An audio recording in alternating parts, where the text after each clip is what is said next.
nós temos visto que depois do batismo, enquanto que os outros apóstolos vão colocando dados biográficos, mas também a atividade pública de Jesus, aliás, começa propriamente o que eles chamam de vida pública. Mas João particulariza o fato de Jesus fazer discípulos pessoais, particulares. Então, é um viés próprio dele.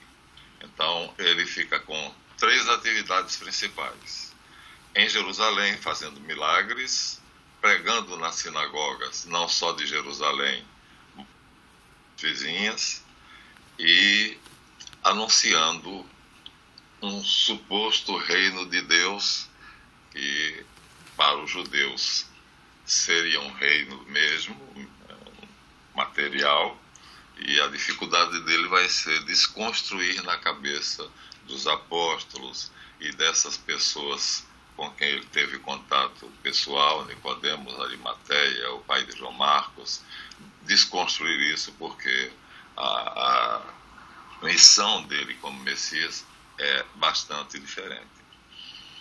Bom, primeira coisa que ele faz é se retirar de Jerusalém e ir para o norte, Jerusalém no sul. Ele vai para o norte da Palestina, para a Galileia.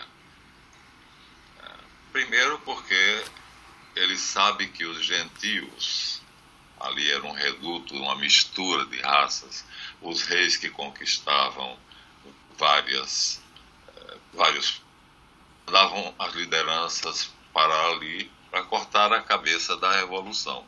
Então tinha gente de tudo que era procedência. E ele já sabia que os judeus, por terem essa noção de messianismo, de que ele ia criar um reino terrestre e colocar os judeus como senhores do mundo, vai aos gentios que não tinham noção nenhuma. A ideia geral no mundo era que viria um salvador do mundo. E isso estava no globo terrestre todo. Mas Lucas aqui, bom, então o último diálogo com uma pessoa, né, onde ele diz claramente que é o Messias, é com a samaritana. A partir daí, agora, os diálogos, mesmo em João, os diálogos pessoais vão ser poucos, e ele vai nas sinagogas. Nazaré, que fica mais ou menos no centro, o Goiás do Brasil, e subindo para lá, é a cidade onde ele cresceu, não é onde ele nasceu, mas é onde ele cresceu. Ele é conhecido como Jesus de Nazaré, embora tenha nascido em Belém. Muita gente não sabia que ele tinha nascido em Belém. Ele é chamado Jesus de Nazaré e muita gente não sabia. Há momentos nas Escrituras em que mostra-se claramente que nem todo mundo sabia. Bom, o fato é que ele se afasta de Jerusalém, e a Escritura aqui diz o motivo claramente. Porque o informaram, João 7:1. Depois disto, Jesus percorria o território da Galileia. Não quis andar mais pela Judéia, porque os judeus tensionavam matá-lo. Aqui já está claro. Ainda estamos bem no início da pregação, no começo da pregação. Bom, mas ele não pode parar a obra dele. A obra dele será feita em Jerusalém, será a crucificação. É para isso que ele veio, né? A redenção, que é estudado na teologia como staurologia, uma teoria ampla sobre a cruz e a crucificação que não se tinha, quando eu frequentei o seminário, não se tinha ido. Bom, aqui nós temos um episódio onde ele entra na sinagoga, é Lucas quem narra, Ele entra na sinagoga e, como ele era primogênito, dizemos a vocês que os conquistadores tinham percebido que a sabedoria dos judeus e essa pregação do reino era algo concreto. Eles também tiveram esse ponto de vista, que era uma conquista real, era, portanto, tomar a terra dos povos e ocupá-las. Então, o poderio romano também começa a se incomodar com ele, por causa desse fato. Mas, mesmo assim, desafiando todas as pessoas, ele entra na sinagoga e... Eu não completei o pensamento. Por perceberem que os conquistadores pegavam os líderes, quando conquistavam os judeus, pegavam os líderes judeus e faziam esse jogo, traziam gente de algum lugar e colocavam no outro, faziam uma troca, uma misturada de pessoas, uma mistura de pessoas, né? Então, os rabinos começaram a passar a doutrina secreta para os primogênitos. Não ficou somente a doutrina, né, dos judeus, que sintetizava-se na conquista da terra, né, na globalização sob o domínio de uma pessoa. Eles começam a procurar ver se Jesus de fato é essa pessoa. Tanto o poder romano quanto os judeus, e principalmente as autoridades romanas. O texto de Lucas é interessante porque há uma lenda que diz que Jesus foi para o Tibete aprender a fazer milagres. Outros dizem que não, foi para o Egito. Mas depois do diálogo com a samaritana, aqui fica claro que essa tolice não faz o menor sentido.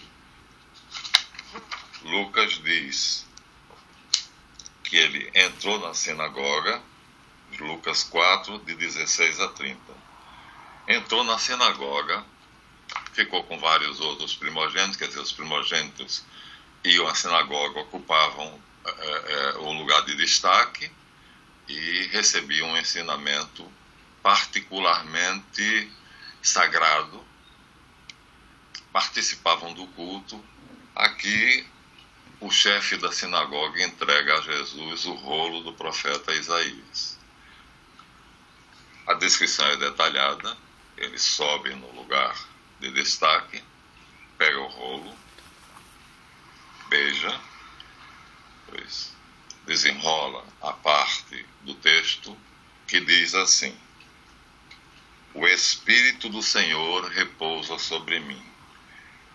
Ele me enviou e me ungiu, e mandou-me evangelizar os pobres, anunciar aos cativos a libertação, aos cegos a recuperação da vista e libertar os oprimidos pelos grilhões. Publicar o ano favorável do Senhor. Enrolou o livro, entregou ao ministro, sentou-se. Ele tinha direito de fazer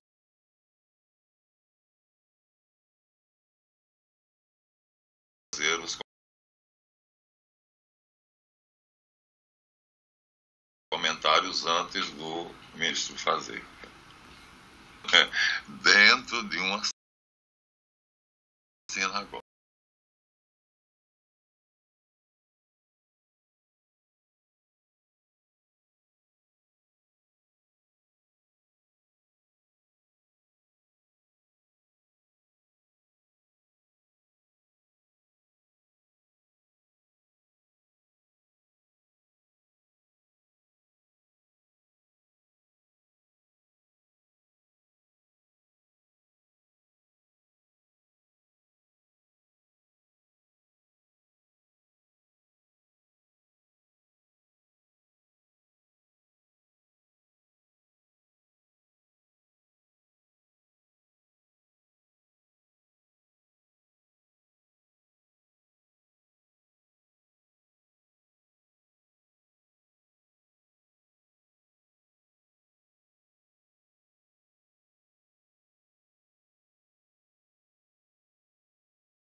ele se revelou. Ou seja, ele continua